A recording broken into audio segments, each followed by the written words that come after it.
Well, Deb Murphy filed this report for Sierra Wave Media. 2 years ago, Swall Meadows nearly devoured by flames fanned by erratic winds.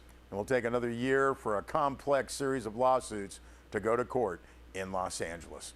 The CAL FIRE investigation into the Round Fire leveled the blame at, quote, extreme winds, end quote, going so far as to say the investigation determined Southern California Edison had maintained tree clearance of the power lines, and the tree that brought down the power lines could not have been identified as a hazard tree prior to the incident.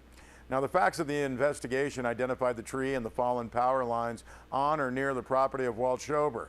According to the report, one of the tree's three main root systems were decayed and aligned with the direction of the wind. Now, quote, the weakness in the tree and the high winds combined to cause the tree to fall, end quote. That's what the report states, along with the weakness would not have been visible prior to the event. But insurance companies can't recoup payments paid to homeowners from Mother Nature, so Bergen Kahn of Irvine, the law firm representing 5 insurance companies, filed suit February 2016 against Southern California Edison, the Los Angeles Department of Water and Power, the landowner, also Utility Tree Service under contract for maintenance with SCE and LADWP, and Mowbray's Tree Service, a subcontractor to utility, and 50 potential does.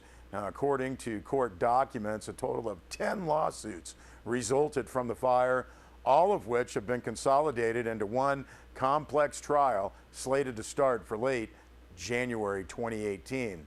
Now, the Bergen Kahn suit alleges negligence on the part of all of the defendants, charging they, quote, caused and or permitted the fire, end quote.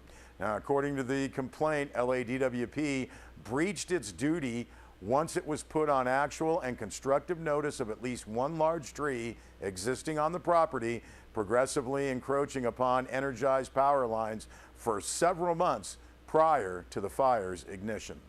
However, according to the CAL FIRE investigation, Walt Schober, again on or near whose property the fire started, told investigators a SCE vegetation management crew had trimmed the trees near the power lines approximately 2 to 3 weeks prior to the fire.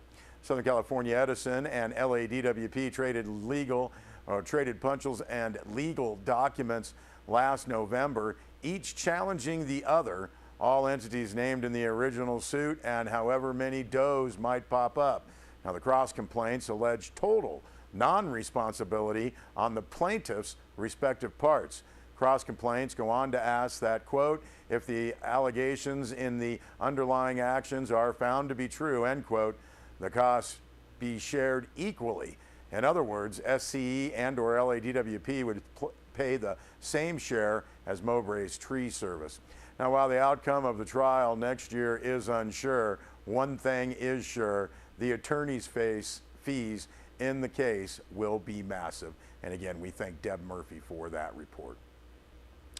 Well, the Inyo County Coroner's Office, as well as the Mono County Sheriff's Coroner's Office, reminding both residents and visitors of the dangers of carbon monoxide poisoning resulting from sitting within their running vehicles. Now, the press release states that we tend to think of carbon monoxide poisoning in relation to residences and buildings with blocked or inefficient heater or water heater vents and similar circumstances. However, the dangers presented by automobiles is very real.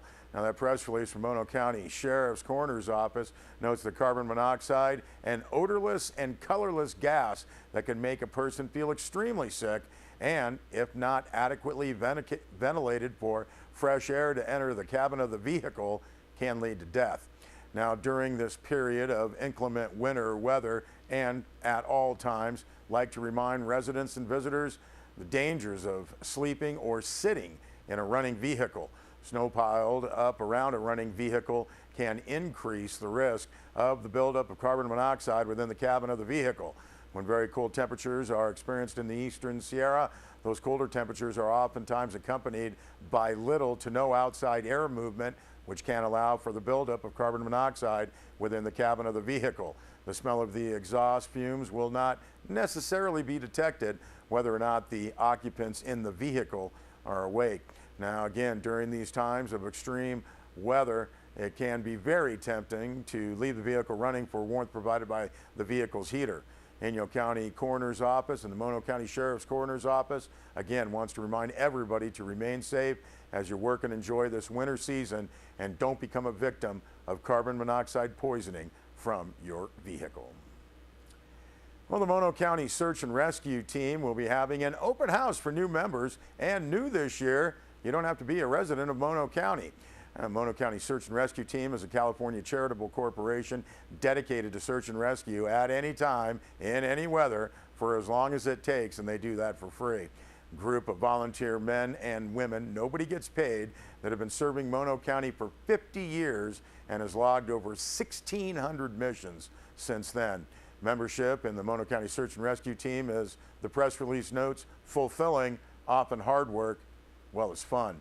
Now, if you love the mountains, you might want to consider joining the team. An open house for new members is set for Wednesday, March 15th.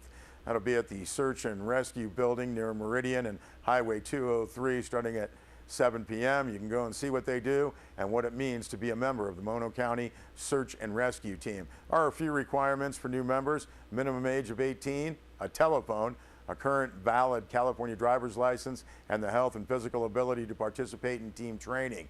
Technical know-how and rescue experience is not a requirement. All that is required is a dedication and a willingness to learn, since the training program will teach the necessary skills. If you would like to get some more information on that open house, again, Wednesday, March 15th, you can go to the website monosar.org or contact Heidi Vetter at 760-709-6251. And a couple of press releases from Manzanar National Historic Site noting that March 3rd, 1992, after decades of grassroots efforts by Japanese Americans and others, led by the Manzanar Committee, Congress established Manzanar National Historic Site. Now, since then, the National Park Service has worked closely with the Manzanar Committee as well as scores of stakeholders to preserve and interpret Manzanar.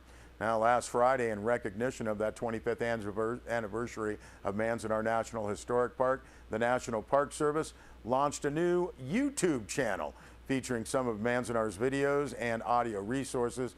The channel can be located youtube.com. Type in Manzanar NPS.